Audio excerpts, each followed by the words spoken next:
വേനലെത്തും മുമ്പ് നിള വരണ്ടു. ഷൊർണൂർ മേഖലയിൽ പുഴയിപ്പോൾ മണൽപ്പരപ്പ് മാത്രമാണ്.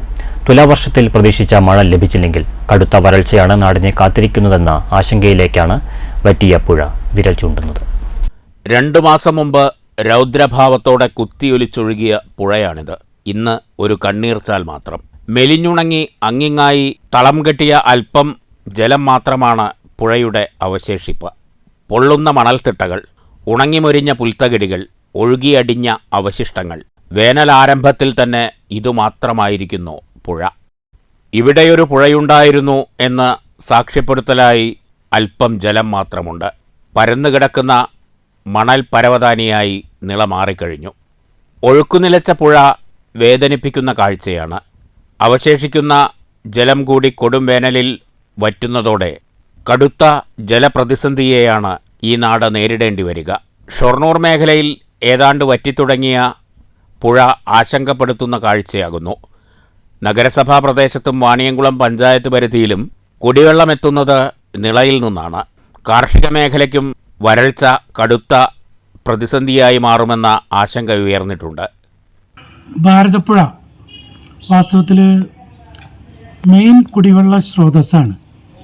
പാലക്കാട് ജില്ല, മലപ്പുറം ജില്ല, തൃശ്ശൂർ ജില്ല, ഈ 3 ജില്ലയെ ഉൾപ്പെടുത്തുകയാണെങ്കിൽ 140 പരം പഞ്ചായത്തുകൾ ഇതിൻ്റെ അണ്ടറിൽ വരുന്നുണ്ട്.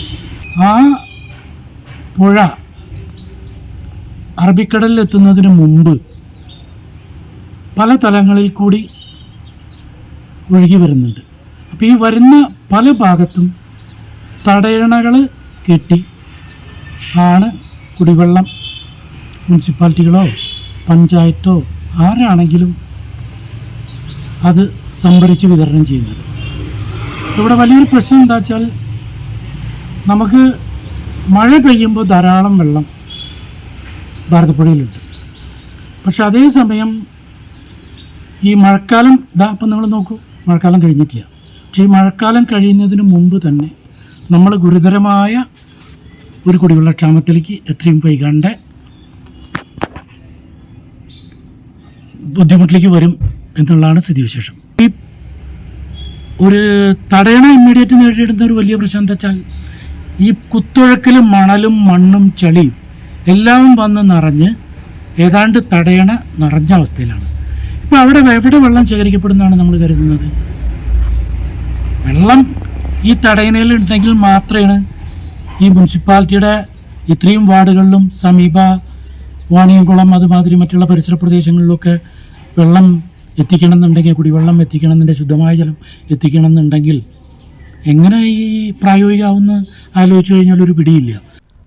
News centre, Shoranur.